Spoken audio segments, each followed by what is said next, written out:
Hello, Wanderers. Welcome back to our Crusader Kings 3 roleplay series following Veminder Ivar's son, known as the Feeble to some, though you would not say it to the man's face, for he is a hardened Viking warrior. But one thing that I don't think necessarily comes across when we look at the character here, and we can go into the better view here and see, but although he looks, pretty, well fit, and he certainly doesn't really show off the delicate trait that he has here.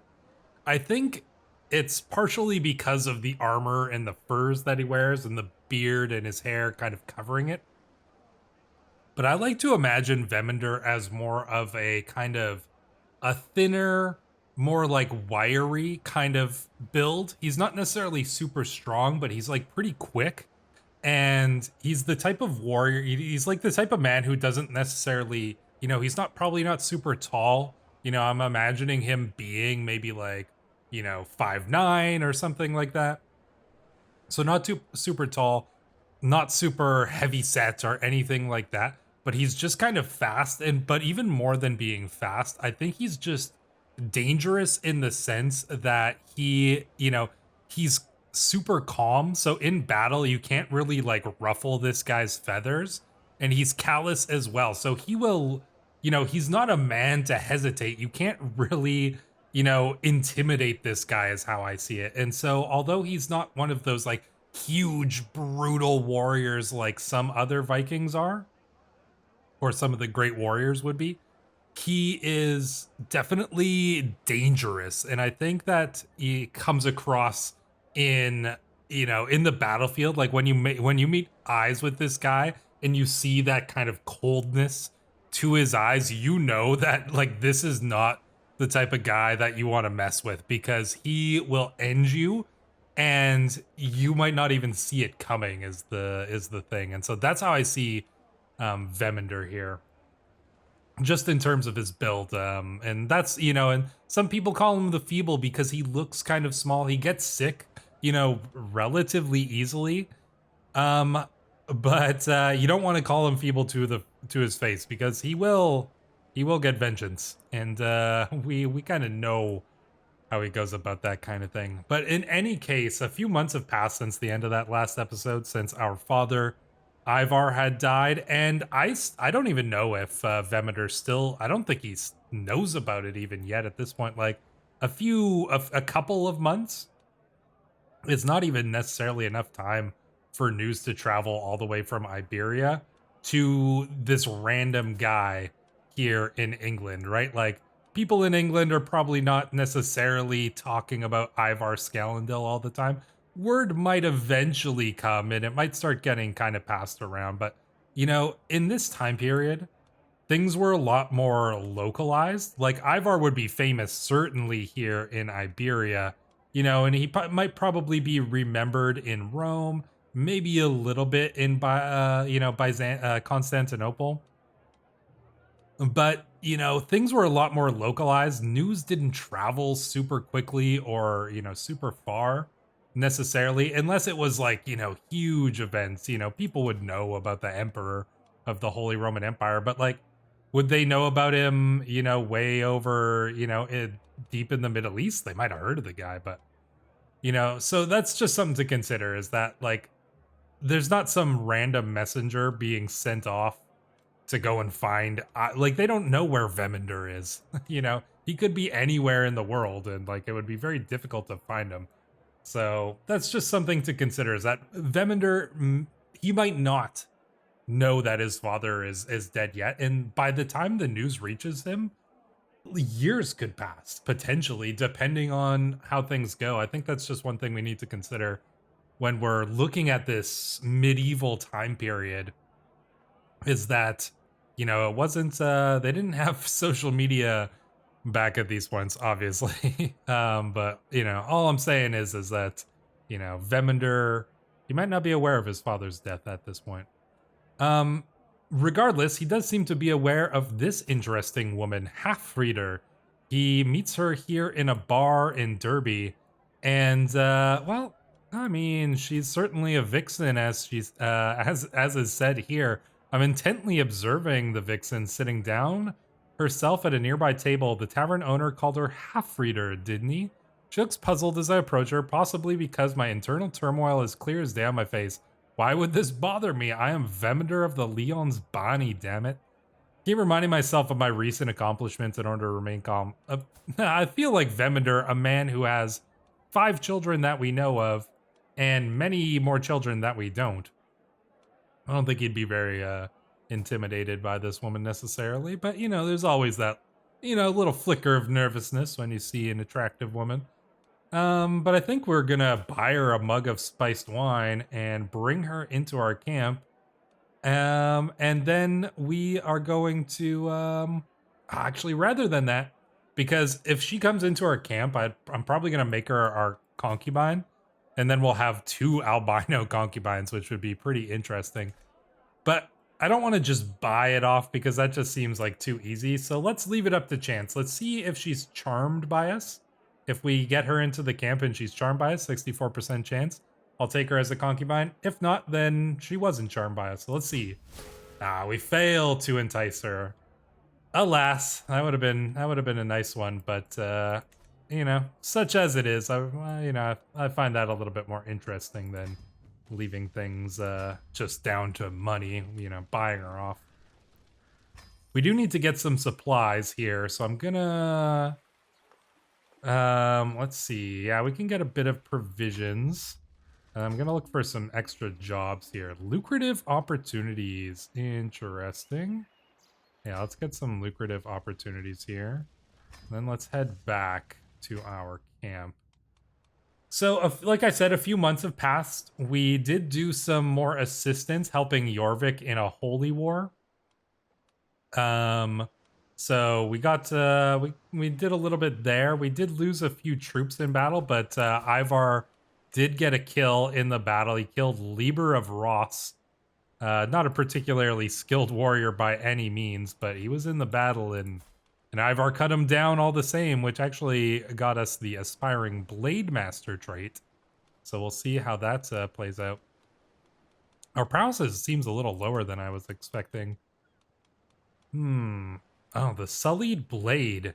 -2 prowess. The swirling, jagged patterns on this weapon are subtle indicator of the blade's general poor quality, but also of its heritage. A weapon quenched in the blood of Boss Vemender. Wow, okay, so this weapon sucks. This is the weapon that Ivar gave us when we were young, the Boso's Spear.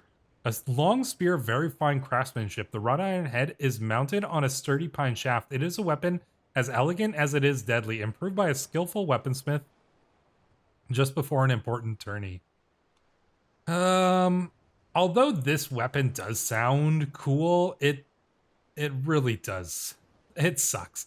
If it wasn't -2 prowess, or if the prestige bonus was a little bit better, I would use it because it is kind of cool. But I think we'll keep this as kind of you know, our backup weapon, so to speak, and we'll use the spear. I know it's just so much better. That's literally a 13-point prowess increase. And yeah, like I said, if this Sullied Blade was, if it was like maybe +1 prowess or something like that, I would use the Sullied Blade just because it's got a cool description. But it just, it does suck too hard. And this spear was given to us by our father, so I think it's reasonable to make use of that. We've got lots of things here that we probably don't need to worry about. We do have some jobs. Burn property. Well, that seems like something a Viking might do. Generous pay is offered for urgent ground clearance. Confidentiality is necessary. 115. I will take that contract. The letter from Countess Irsa was illuminating. She seems incandescent with rage over some petty slight from Kopsige, real or imagined, and eager to put the man in his place, but not yet prepared to spill too much blood. She wants us to set fire to some property, or else reduce it in whatever way feels suitable. Yeah, sure. I mean, we can do that. Why not? Vikings know how to burn things down, do we not? We're here in Cheshire. Seems like a pleasant place. A shame to visit it under such unpleasant circumstances. Anybody in the comments been to Cheshire? Is it as pleasant as it seems here? Close to nightfall, a small band of my followers and I waited in the shadows not too far from our target. A thriving muse, its many hunting birds already safely contained for the evening. She didn't see fit to explain whether her victim, Kopsiga, who's an Anglo-Saxon, so we're not going to feel bad about this, owned the place, had interest there, or merely held some affection for it. Stay quiet. We're away as soon as the fire's taken. Usual pairs all cover the exits. Keep your nerve. All right, so this is this method will reveal your identity, but it's easier overall. Or we can attempt to do it quietly. Nah, I mean, we're Vikings, right? Let's just do it. A good plan begets swift victory, and the now silent muse is a mute testament to that. It takes a strong stomach to butcher in cold blood, but the promise of silver makes many things tolerable. After we've cleaned out the inside, we heap the bodies, lay a fire, and flee into the night. No witness proves brave enough to intervene, and Countess Irsa will doubtless be more than happy to hand over our pay. A worthy victory merits a fat purse, yeah, so we're just going in here and slaughtering some people, some of his workers and whatnot, and this is Viking. This is, things that Vikings would do. Like, it wasn't always just these big raids and things like that. Sometimes they would just go to like a nearby village or a nearby holding and stuff like that and just go and kill some people and steal some things and bring it back home. Not all the time, of course, but certainly, I think certainly that seemed like an applicable thing to do. Got another perk here. I am going to take Peacemaker because that is good, and we will get Gallant because that is also very good. And then we'll continue down that Overseer tree. We can still create a Cadet branch, but I don't think that we will create the Cadet branch until such a time as we have accomplished our goal of slaying the 3 fair hair brothers. Oh, wow. Look at Glowed. Inapathetic. She is just getting thin. She used to be our friend, but it was her husband, her former husband, who was the one who killed our brother. And so our friendship has turned to rivalry. We don't intend to kill her because of that past friendship, but we will kill her brothers if we get the chance. And we are at 54% success chance to abduct Gudfrieder. So that is actually pretty nice.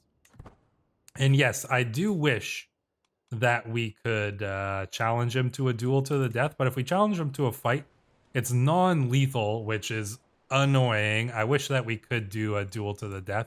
If anybody knows of a good mod that does allow that, but what I'm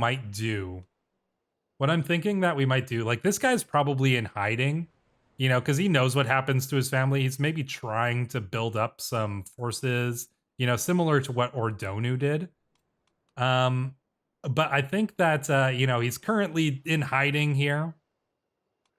Maybe not necessarily in hiding, yeah, but he came here to go and try to recruit some, ships and some men to go and bring back to, take Castile back. But if we can abduct him, if we can capture him, then I think we will challenge him to a fight. And then if we win, I'll just, I'll make it a fight to the death. Either way, and one of us will be slain at the end if I just have to go about doing that the striking way, if you know what I mean. Regardless, all right, well, there aren't too many jobs here. Murder foe. I don't know if we want to murder a foe. We could do some raiding, but raiding could be dangerous. It's all Norse here, but oh man, this guy, like, King Carol has like pretty decent troop counts. And he's not currently in any wars, so I'm a little bit cautious about raiding him right now. What about down here? Now, you're a Satru as well. Could we go up and raid Alba? They're in a lot of wars. Yeah, they're in a bunch of wars, so they might not necessarily have their troops up, so we could probably raise some raiders. We'll take off always raid, and we'll maybe try to go and get some raiding done in the land of the Scots here. Well, I guess part of this is Northumbria here. But regardless, oh, Christina has ended the feud with House Ingling, though I don't think, she might have ended the official feud, but I don't think that Vemender quite sees it that way. Oh, we gained capable family for 25 years. That's pretty cool. The house has a reputation for not accepting an insult without returning it twofold. That is, probably true. Ooh, look at this. Oh, girly, you have been so brave, so strong. Words cannot describe my love for you, and we now have a perfect little son. One day, you will carry on my legacy. What name would be fit such a boy? Ooh, and he does? He did get albino. No other traits. But, maybe this will be our son and heir because, Ivar, he's a decent man, but he's Mos Arabic. He's kind of fallen into the Castalian ways. He's not Norse. He doesn't believe in the Norse gods. He believes in the Christian God, and he apparently believes him strong enough to be considered a faithful blade. Burning with righteous fervor, Ivar will not rest until all the heathens are defeated. He doesn't even like us that much because we are a heathen. So yeah, I think that we're not on good terms with, either of our sons, to be quite frank with you. Ivar is definitely more of the son of our own father, Ivar, than he is our son. So, but we can raise Sorkfear? No. Let's see. Olafir. Oh, well, our own grandfather was Olafir, and he was a pretty capable warrior. Maybe we name him that. Pedro, Vimara, Halfdan, Vemender. No, we won't name him after ourselves. Yeah, maybe we do name him Olafir. But I'd like to get that. Yeah, there we go. Get that little accent over the O because I think it just looks cooler. So yeah, let's have our Olafir named after our grandfather, a strong Norse warrior, and there we go. Now we have a new son, a new heir. So that's pretty cool. Steercar the second? Perhaps. All right, looks like we are gonna do a raid here. All right, yeah, I'm not too... we don't have that many troops, though. And they've got an army coming right over here to probably come and deal with us. The unfortunate thing is you can't really stop a raid, like, mid-raid, right? No, it's still... It continues no matter what, right? Unless there's some sort of way... Select all your besieging armies... There is no way to stop a raid mid-raid, right? Maybe not. Regardless, we'll see if we can get the raid done in time. I don't know if we're going to be able to handle... Oh, Eystein died? Died from stress. Man, we've lost a lot of our guys. Apparently, though, we might somehow be able to pull off a victory here. That seems highly unlikely. I guess we'll see... No way. There's no way that we're gonna beat... What was that? 6 times our number? Maybe we will, actually. Damn. Maybe we're gonna send these Northumbrians packing? That seems just... That would be crazy. I should have refilled my troops while we were here. But, oh man, it actually seems like we are killing them pretty good there. And we're not losing at that many guys at a time here. Oh man, we're actually doing pretty good here. Let's see if we can manage this. It's still looking not great. Oh no, my poor son has consumption. Girly, help him. Oh no, are we gonna lose our son here? Man, it's actually close, but I don't know. It says that we might win this, but the numbers here are not looking great. But man, it's actually, it keeps turning in our side, but we are running out of troops here. They're running low actually though. They might run, they might turn and run. It'll be crazy if we actually pull off a victory here. It's gonna come down right to the wire. But why is it saying? I am very surprised that it's still saying that we are potentially pulling off a victory here. Even though we're taking down like their troops pretty quickly here. Oh man, we're getting down to 10. Oh man, I don't think we can win this, right? No. I mean, 3, 2, 90, 82? Who's still fighting? It's just like Vemender and like a couple of our champions left. One guy left here. Halfreader. Halfreader's the last one standing. Is she gonna kill all these guys by herself? I think she is. It made it seem like she was the last one standing, and she's literally just going, oh man, that's actually... Oh, apparently we're all in retreat, but we're still taking them down. I don't know how this makes any sense. Maybe we feigned a retreat? Look at that. They're actually... This is a weird battle. But apparently... You know what? Oh, that's... Here, the way I see it. Halfreader is still going, but it says 0, but this doesn't count. Vemender. Like, it says the 4 champions here, but it's not counting Vemender as one of these troops. You can see it. I mean, you see him right here. Vemender is literally the last man standing on the battlefield. Everybody else is kind of, you know, like almost defeated, but Vemender just standing there in the midst of the field, cutting down, you know, everybody. He's determined not to give up. And like, and we can see it, you know, he is here. He's still commanding the army. So you got to presume he's the last one left. And looks like he's going to take down the enemy champions here and find a victory somehow. Well, that was kind of crazy. Yeah, Vemender does it. I can't believe we won that battle. That was absolutely insane. That's a battle for the ages, man. That is a crazy battle.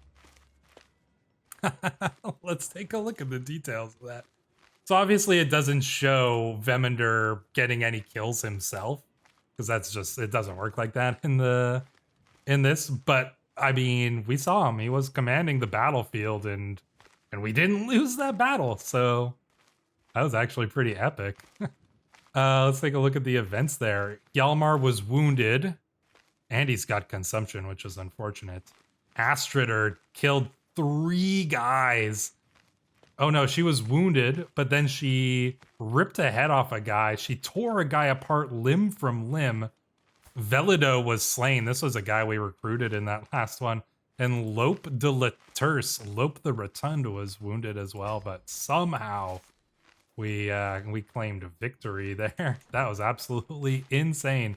Well, let's finish doing this raid and then get the heck out of here, because the armies there are a little more than I was expecting. So, but hey, we can raid a church here.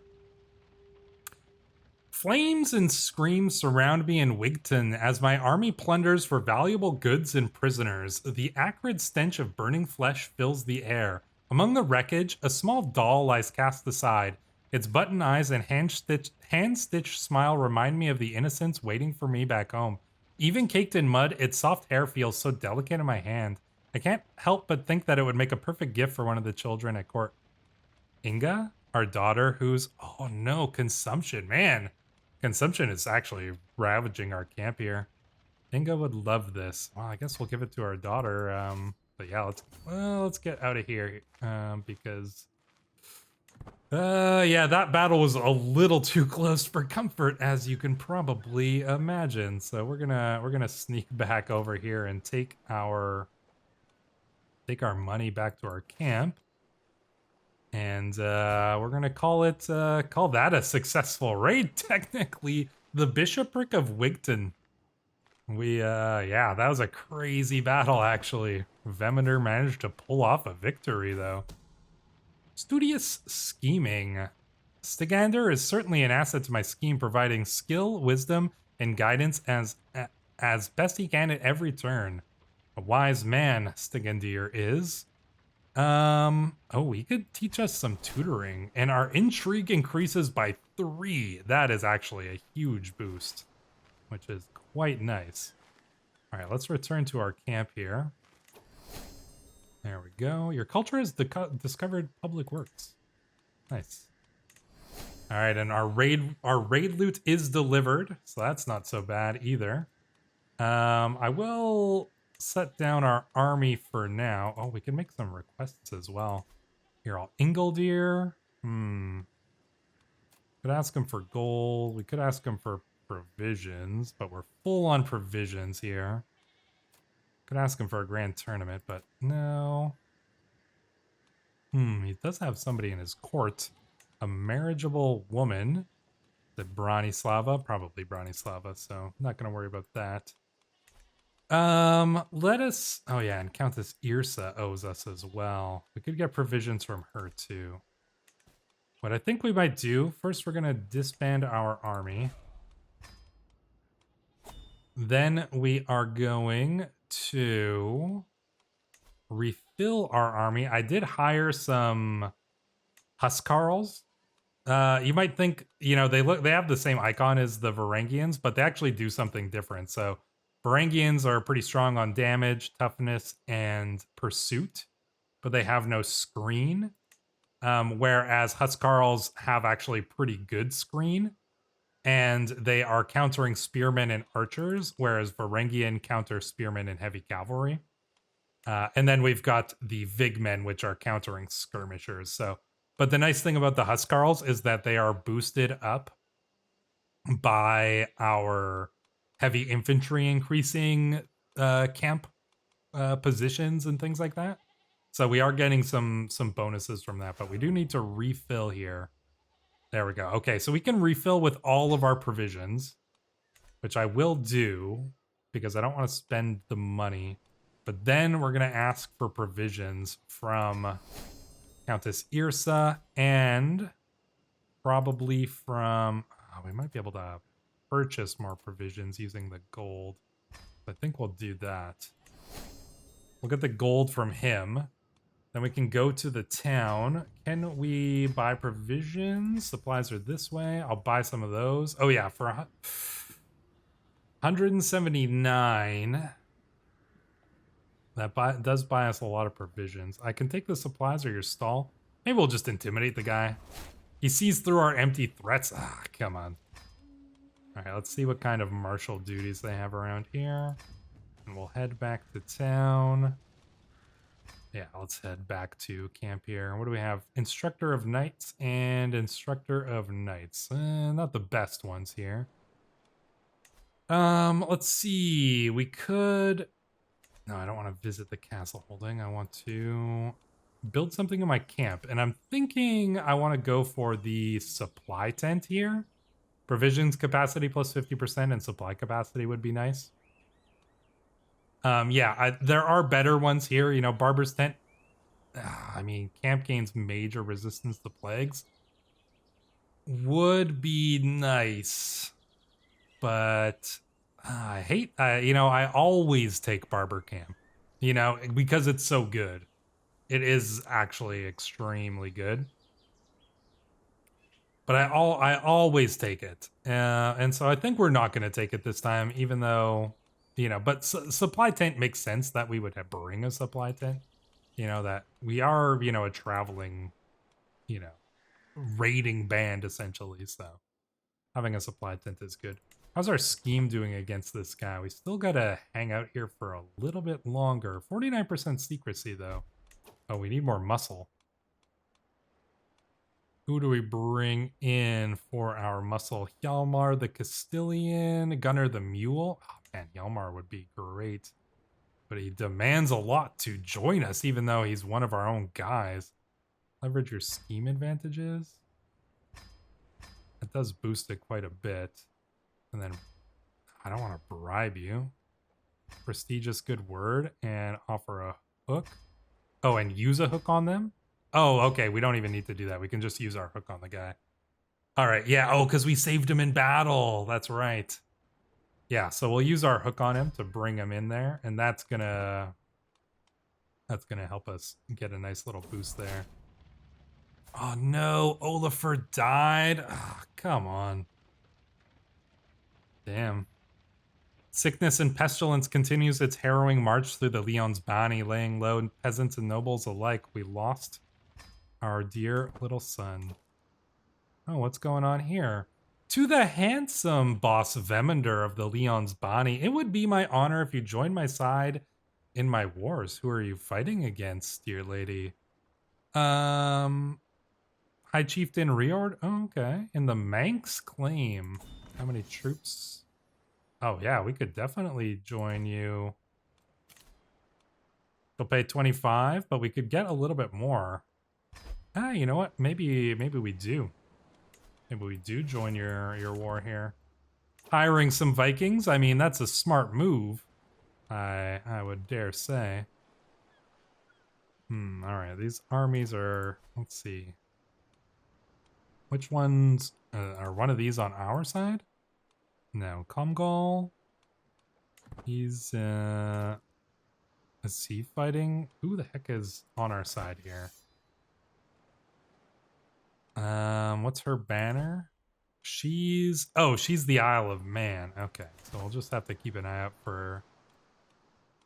for the Manx troops. Oh wow, that fight's going pretty well. There's a lot of deadly armies though around here. A lot of big armies. Let's just hang our ship here for a moment, and yeah, you know what? Maybe. No, actually, there's pestilence going around everywhere there. I don't wanna land there. Let's land here on the Isle for now, and we'll defend it. This is a defensive war, correct? No, she's an attacker. Okay, well, we will have to do some attacking at some point, but we'll hold off for a moment until I can see where her armies are, and hopefully until some of this disease ends. But we do have 800 troops, which makes us, a significant threat. I would say we might be able to hit the enemy over there. Oh, nice. We might be able to pull off our scheme soon too. Our son can now marry his betrothed. I mean, this isn't our decision. This is probably King Ordonu's decision. And he probably holds no ill will towards our son.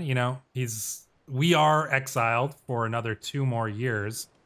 But our son is betrothed to his daughter, Princess Leondegundia. And yeah, I suppose we have no say in these matters, obviously. So that is what it is. We do have an alliance though, apparently, so take that as you will. All right. Oh, and their army is in here. All right. Well, let's go and join them. I don't know why it said that they were not on our side there for a little bit. It was marking them as potentially hostile to us, but we can go and join the siege, I suppose. Or we could go and attack their army and build up some war score, but probably sieging is a better idea, right? Oh, we lost another child. Come on. The sickness is ravaging us. Torrential grief. Gain the trait melancholic. Yeah, I think so. Dang, that's actually rough. We're taking some stress hits here too. Lucidio has come of age. Well, we don't really care much for Lucidio. I know it says he's in our camp, but just assume that he's not in our camp because there's no way he would have ended up there. I just can't stop it from pulling our children into our camp, despite the fact that it doesn't really make sense for the story. So assume for all intents and purposes that he's back in Castile for now. Oh, okay, looks like the disease is off of there, so we might as well go and join. Oh, or is it? Yeah, we might be able to go and join them over here. Gonna take some attrition though, unfortunately. But yeah, we'll get this siege. We'll help them with the siege over here. I don't know if it's gonna boost our war score, but we will assist how we can. You know, a couple of Vikings sieging down a castle, that can work. Okay, we could execute with confidence. Oh yeah, all right, we can do it. And oh, but he's ill. We gotta get him now. He's dying. He's at death's doorstep. No, we can't let him die like that. Execute the scheme. Execute with confidence. With my agents coming and going freely at the court of Chester, Gudfrieder is within reach. The agents are in position to let us in a small group of people in the middle of the night and to cover them as they depart undetected, ideally while muffling the screams of a kicking burlap sack. I like the sound of this plan. Let's do it. I cannot believe it worked. It was as simple as letting some of my allies into the castle in the middle of the night.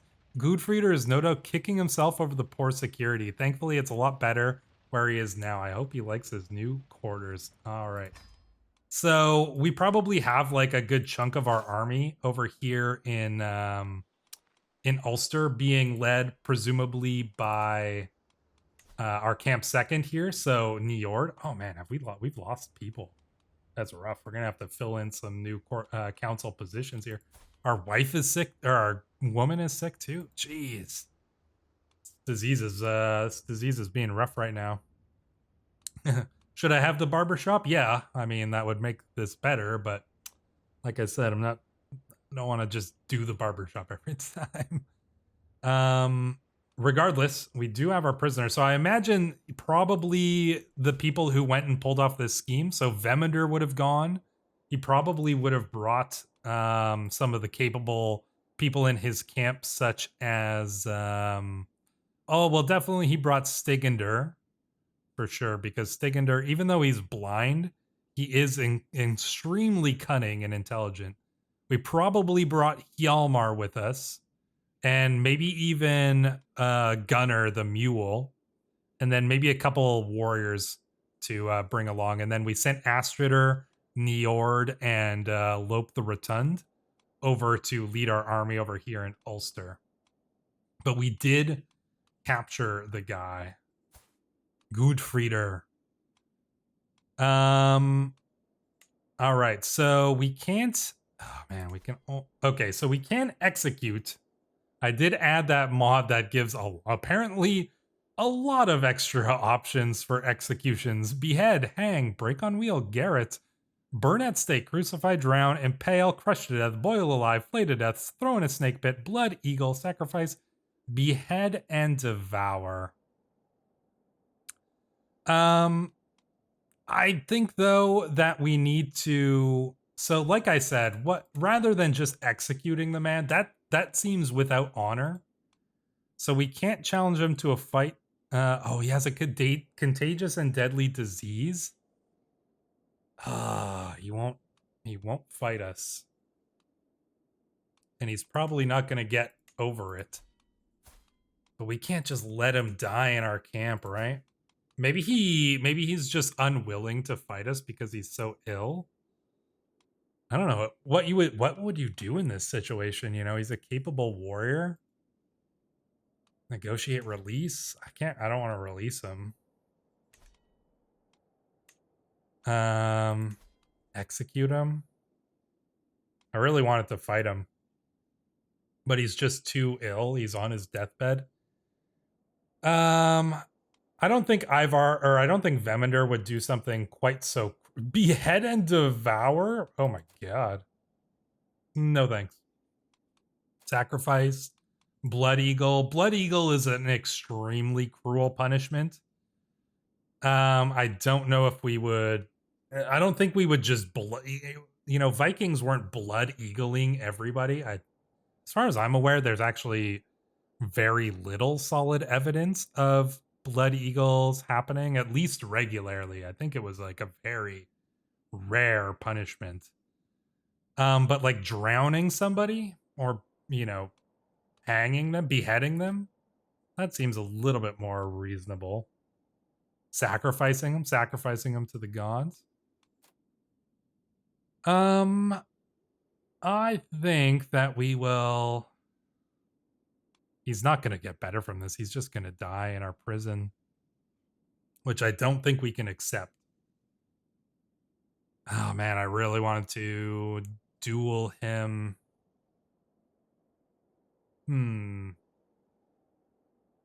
Yeah, I wonder. Oh man, what do we do here? I don't think we can risk it. I don't think Veminder, I think we would challenge the man to a duel. No, I don't think we would because he's too ill. I think we would, I think knowing that he's like this ill, he's on his death. No, you know what? So I was tempted by the executing him here, but Veminder, let none say that Veminder isn't without his own brand of honor. You know, he did break an oath to the emperor, but he broke that oath to go and help his family. He did, you know, commit a murder, but he committed that murder to avenge his family. He's not a man without honor. He's just a man with a sense of honor that is couched in a very deep connection to his Norse heritage. And I think having, you know, he would keep this prisoner if he can, you know, if he can get better, like if he can come out of it, then we will challenge him to a duel and we'll slay him in a duel. If not, we're not going to execute a sick man. Just because of that. It might be disappointing if he dies. But I just don't think that we're going to execute a sick man who is our enemy, who we should give the honor of a Norse, you know, like letting him fight like a Norseman. We have to, you know, prove ourselves to be the righteous one in this case.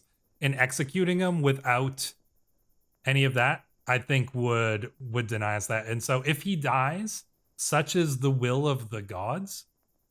But we aren't going to execute him just because of the risk of him dying. So I know that just took me a long time to decide, but I think it's important to try to think these things through because that's kind of what separates a roleplay series from, you know, just playing the game as you normally would. I think you really got to think about these things. So if he does get better, I'm going to put a mark in him here because that might show us a little bit better if he does come out of it. If he does get better, we will challenge him to the duel.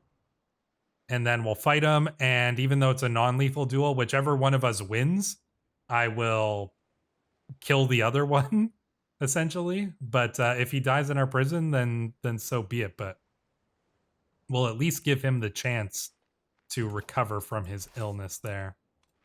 All right, looks like we're going to engage in a little bit of a fight here. Oh, we can take him. Come on. Maybe our allies will come and join us here. We'll see.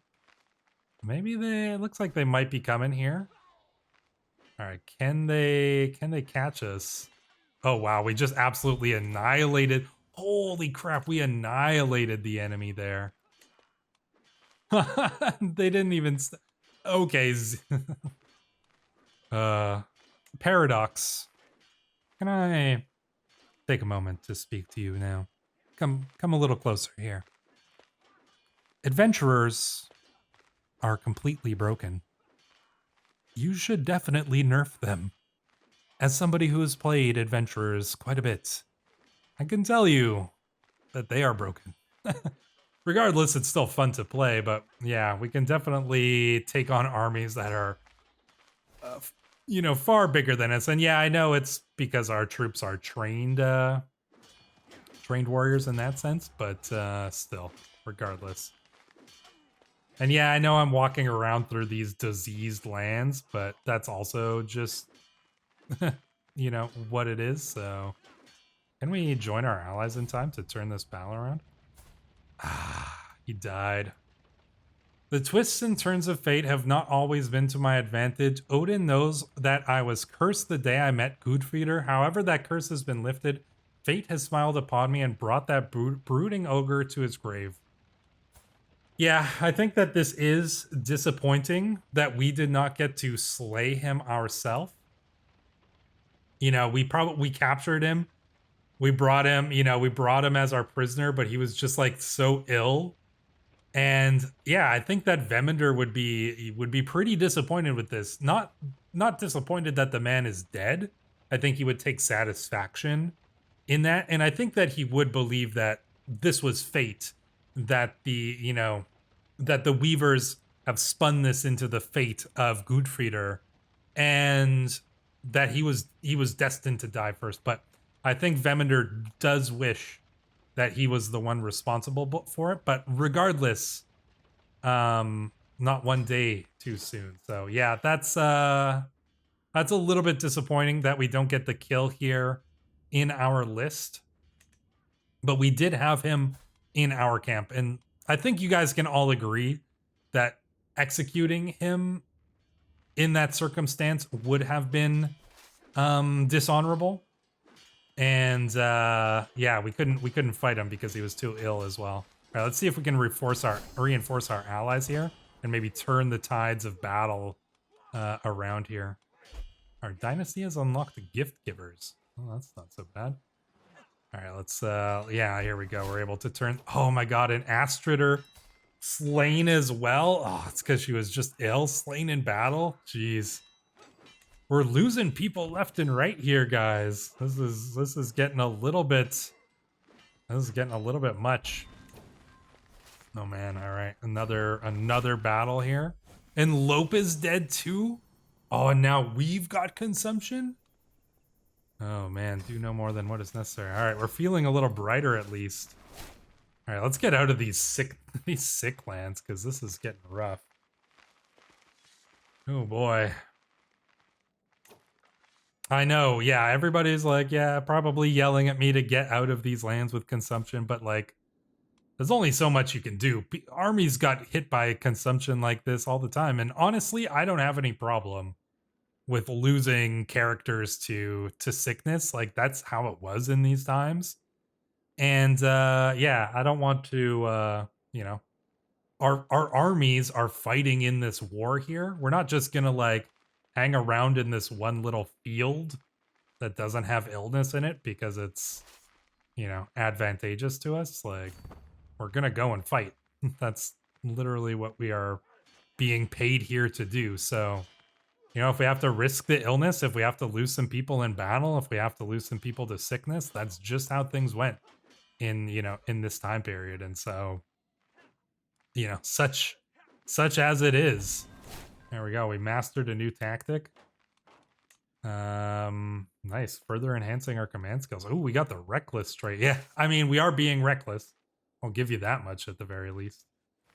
All right. Is there something to be sieging down here? No. Okay, that's just a different county. What about? Is there anything? Okay, maybe we'll step out of the the illness thing for now. Enemy ally joins war. All right, interesting. An interesting turn of events. We'll have to see how this war goes, but man, a lot of people died in this episode. How many did we lose? We lost Astrider. We lost Eystein. So we've already lost a good chunk of the people in our court. We lost 2 of our children. Another bunch of them are ill. We're ill. Half of our camp is ill. And unfortunately, Gudfrieder died of illness before we could deliver vengeance on himself. But I'm still satisfied with the decision we made in that regard. Because I think it makes sense for Veminder, who, like I said, does have a sense of honor. But yeah, our camp is definitely looking a little thin here. We've lost a lot of named characters. But we'll see if we can replace them in the future. But we'll have to see how that goes in the next episode. Until then, Wanderers, may Gudfrieder go to the gods, but will he go to Valhalla or will he go to hell? Hard to say. I mean, probably not to Valhalla. I don't know if we let him die with us. You know what? Here's one interesting thing. But for those of you who haven't logged off yet, I think one thing that Veminder would do out of a petty sense of vengeance, and this is something from the Saxon stories or the Last Kingdom books that I've been reading. But, you know, it's perhaps said that a Viking or a Norse warrior to go to Valhalla, you must die with your weapon in your hand. And would we have given Gudfrieder a weapon before he died? He might have asked for it so he could go to Valhalla and, go to Odin's Hall and fight with those warriors and feast and drink with those great warriors who are in Valhalla now. But I think out of Vemender's petty sense of vengeance, or perhaps not petty, but righteous sense of vengeance, we wouldn't have allowed that. And so he will not go to Valhalla. We will not see him there. And I think that's a good enough punishment for me. But regardless, Wanderers, I'll see you in the next episode.